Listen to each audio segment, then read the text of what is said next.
예레미야 29장은 두 문단으로 나누어서 살펴볼 수가 있는데 1절부터 23절까지는 바벨론으로 끌려갔던 유다인들을 향한 정착 권고 및 거짓 예언을 경계하는 서신을 예레미야가 발송하는 그 장면에 관해서 기록하고 있습니다. 두 번째로는 24절부터 32절까지인데 바벨론에서 살고 있던 거짓 선지자 스마야가 예루살렘으로 편지를 또 보내요. 그래서 예레미야를 처벌해 줄 것을 선동하는 그 장면에 관해서 기록하고 있습니다. 바벨론으로 끌려갔던 선민 이스라엘 사회에서 적지 않은 소동이 있었습니다. 두 차례 끌려갔잖아요. 주전 605년 그리고 597년. 그런데 아마도 이때 배경은 주전 594년 이후인 것 같아요. 왜냐하면은 594년, 주전 594년에 바벨론 왕실에서 제국 전체 존폐가 결정될 수 있을 정도로 큰 내분이 있었어요. 그래서 위태위태했어요, 제국 전체가. 왜냐하면 왕실에서의 내분이기 때문에. 그러니까 그것을 바라보고 있는 이 바벨론으로 끌려갔던 유다 백성들, 그 유다 백성들에게 있어서는 이건 좋은 소식이에요.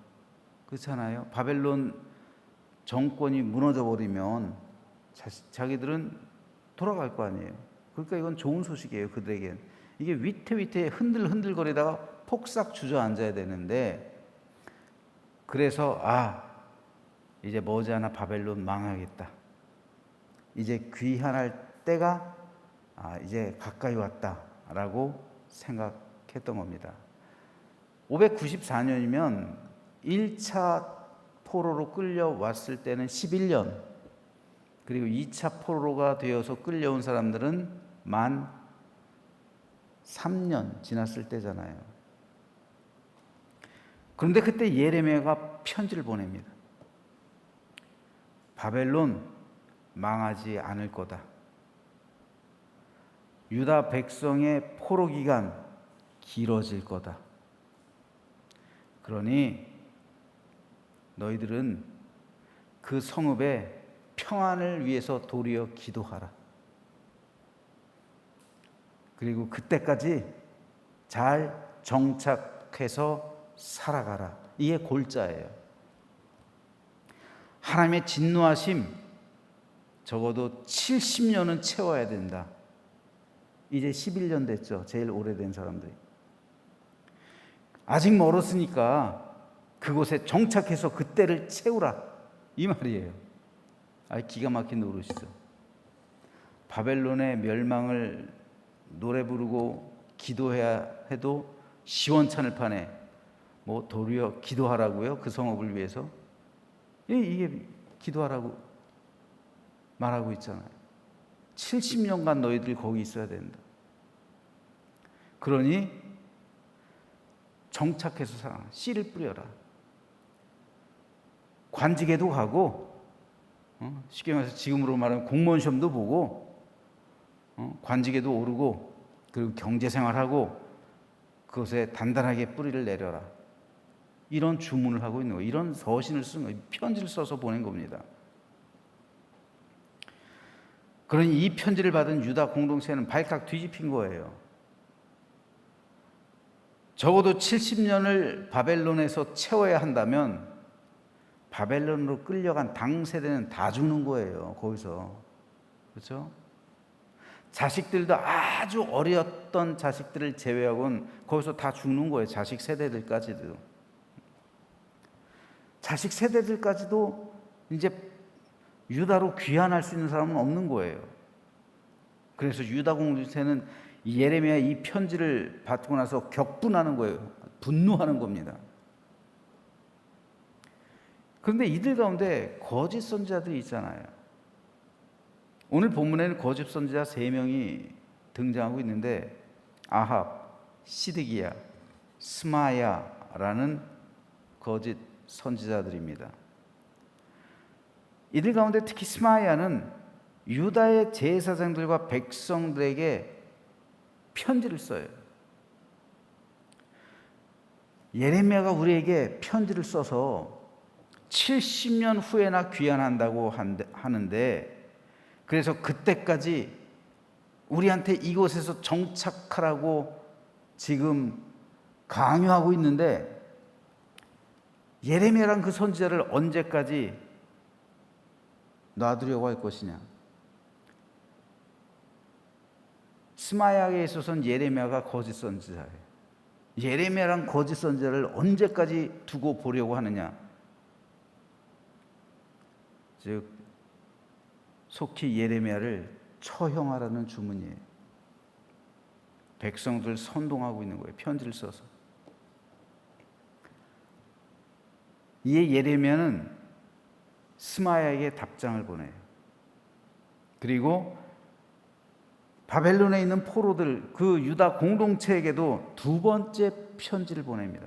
그러니까 예레미야 29장에서는 편지가 4편이 등장하는 거예요. 그 자세한 셋째 편지, 넷째 편지의 소식은 잘 모르겠지만은 이렇게 보내고 있는 겁니다.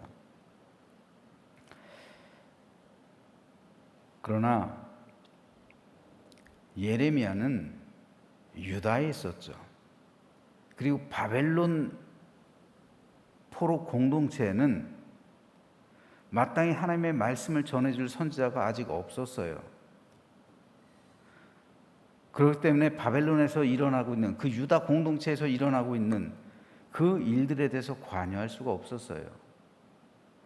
2차 포로로 끌려간 사람들만 해도 숫자가 정확하게 알 수는 없는데 적어도 10,000이에요. 성경에 기록된 인물들만 적어도 10,000이니까 아마도 훨씬 더 많을 겁니다. 1차 포로로 끌려간 사람들까지 합치면 더 많겠죠. 그래서 하나님께서 이 시기에 바벨론에 있는 유다 공동체 선지자를 한 명 세워요. 그 선지자가 바로 에스겔이에요. 이제 예레미야서를 끝낸 후엔 에스겔서로 들어가게 되는데, 에스겔서의 그 무대는 바벨론이에요. 바벨론. 그리고 예언의 1차 대상은 바벨론에 있는 포로 공동체예요. 유다 공동체입니다. 오늘 본문은 그 과정 가운데 있는 거예요. 더구나 예레미야는 이제 몇 년 후에 애굽으로 끌려가잖아요. 선지자의 공백이 생기는 거예요. 그래서 하나님은 에스겔을 예비하셔서 하나님의 사역을 이어갈 수 있도록 만드셨던 것이죠. 그러니까 에스겔이 등장할 수 있는 결정적인 이유가 되는 것이 바로 오늘 예레미야 29장이에요.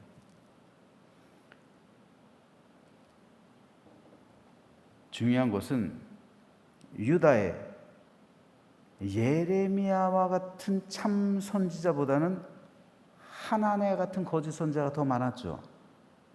마찬가지로 바벨론 유다 공동체에서도 에스겔과 같은 참 선지자보다는 스마야 같은 거짓 선지자 수가 훨씬 더 많았습니다. 이상하게 참 선지자보다는 거짓 선지자의 수가 훨씬 더 많아요. 유다 사회도 그렇고 바벨론 포로 공동체도 그렇고요. 왜 그럴까요? 그 이유가 참 선지자와 거짓 선지자의 차이에서 기인해요. 여러분, 그 차이가 뭐라고 생각하십니까? 참 선지자와 거짓 선지자의 차이요, 차별점. 오늘 본문에서 하나님은 그것에 대해서 정확하게 이렇게 말씀합니다. 여호와의 말씀이 예레미야에게 임하여 이르시되 너는 모든 포로에게 전언하여 이르기를 여호와께서 느헬람 사람 스마야를 두고 이같이 말씀하셨느니라. 내가 그를 보내지 아니하였거늘 스마야가 너에게 예언하고 너에게 거짓을 믿게 하였도다. 참 선지자와 거짓 선지자의 명확한 차이는 하나님께서 보냈느냐 보내지 않았느냐의 차이예요. 하나님께서 하나님의 말씀을 주시고 그 말을 전하라고 명령하셨다면 이 사람은 참 선지자입니다. 하지만 하나님께서 보내시지 않고 말씀을 주지도 않았는데 백성들에게 자기 생각을 포장해서 이것이 하나님의 말씀이다 라고 선포하는 사람이 있다면 그 사람이 거짓 선지자입니다. 거짓말하는 거예요. 거짓된 거죠. 이렇게 생각해 본다면 목회는 부름받은 사람이 하는 것이지 내가 하고 싶다고 해서는 안 되는 거예요. 여러분, 이게 굉장히 중요한 거예요. 하나님께서 불러주셔야 목회 자리로 나오는 것이지 내가 하고 싶다고 해서는 안 되는 겁니다. 이거 굉장히 위험한 거예요. 교회에서의 직분 역시 마찬가지입니다. 하나님께서 그 직분으로 불러주셨어야 나오는 것이지 내가 하고 싶다고 해서 장로가 되거나 중직을 맡으면 안 되는 겁니다. 교회에서의 직분은 세상 것과는 달라요. 하나님께서 부르셨다는 것은 맡길 사명이 있다는 거죠. 그런데 맡길 사명이 없는데 직분을 받으면 그 직분으로 인해 위험해지는 거예요. 그래서 가장 바람직한 직분의 수요는 교회에서 장로의 직분, 권사, 집사의 직분을 위탁해야 하는 겁니다. 부탁한다는 거예요. 즉 내가 하고 싶어서 하는 것이 아니라 하나님께서 불러주셔서 하나님께서 부르셔서 그 직분을 맡기는 형태가 되어야 하는 거죠. 그러나 현대 교회는 내가 하고 싶어서 그 직분을 달라고 하는 경우도 비일비재해요. 그런 사람들도 많습니다. 그래서 교회들은 불가피하게 그런 사람을 걸러내기 위해 투표를 하는 거예요. 원래는 투표를 해서는 안 되는 거예요. 교회에선 맡겨주세요, 부탁하는 거죠. 위임하는 거죠.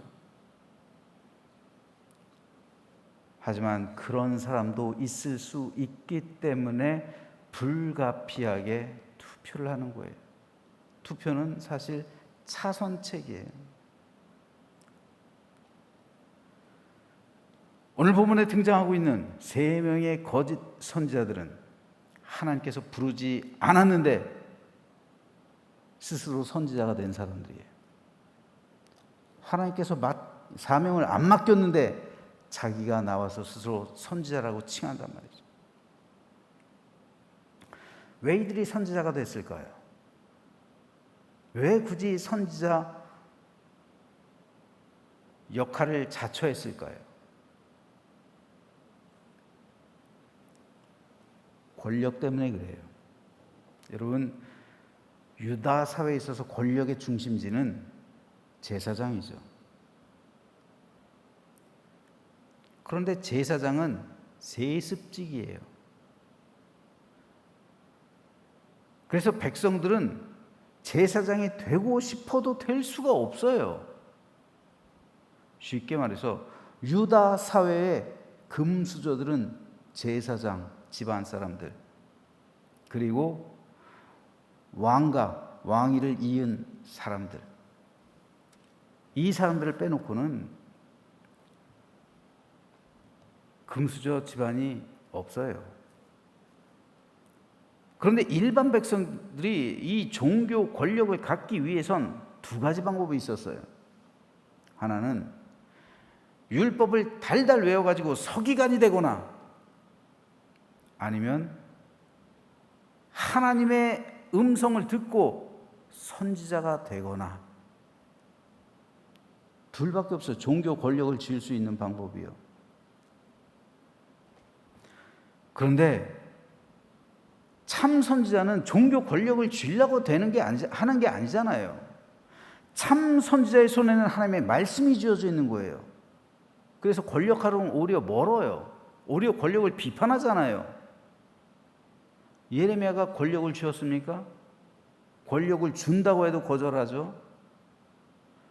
예레미야의 손에는 하나님의 말씀이 들려 있는 거예요. 그런데 거짓 선지자의 손에는 종교 권력이 들려져 있는 거예요. 이거예요. 왜 그들이 거짓 선지자가 됐을까? 권력입니다.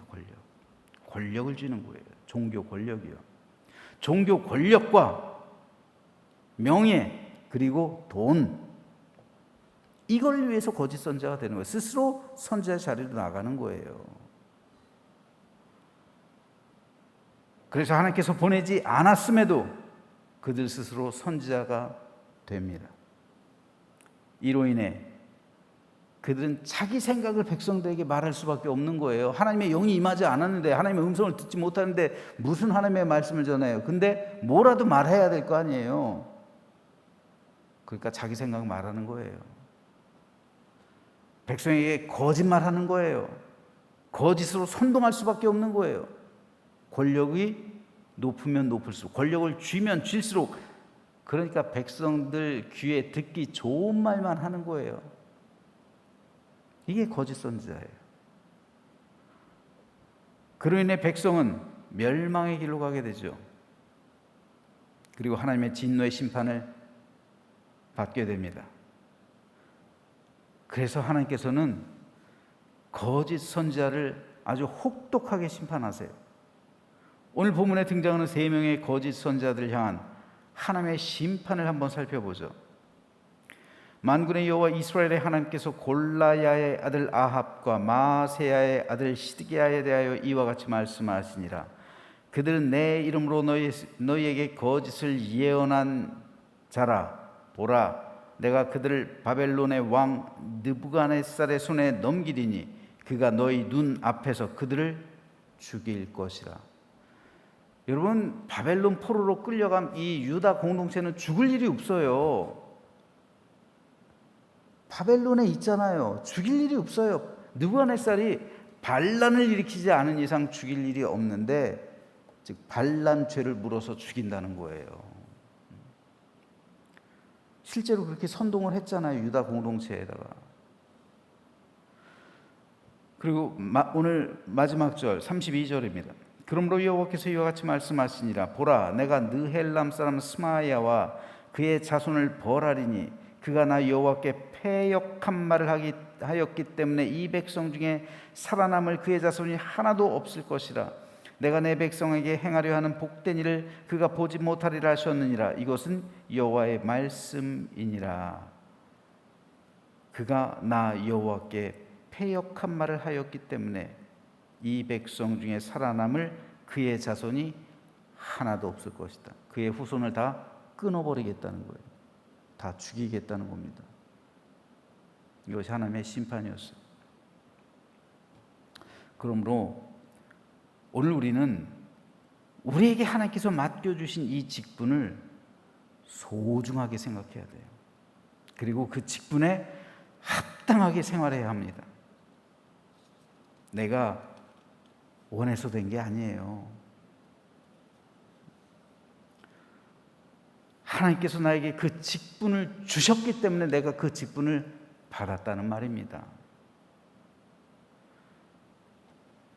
그러므로 내가 그 직분을 받았다는 것은 하나님께서 내게 교회와 성도를 위해서 맡겨주신 사명이 있다는 거예요. 저는 저를 비롯한 모든 직분자들이 예레미야처럼 참되고 바르게 하나님을 섬기며 하나님께서 맡겨주신 이 사명, 그것을 온전히 수행하게 되기를 소망합니다. 그래서 하나님께 칭찬받는 직분자들이 되어서 많은 사람을 옳은 대로 돌아오게 한 자는 별과 같이 영원토록 빛나리라. 다니엘의 말이에요. 다니엘 12장에 있는 말씀입니다. 많은 사람을 옳은 대로 돌아오게 한 그 사람은 하늘의 별과 같이 영원토록 빛날 것이다. 이 말과 같이 영원토록 빛나는, 그리고 하나님께 칭찬받고 상급을 받는 우리 모든 직분자들 되시기를 주님의 이름으로 축원합니다.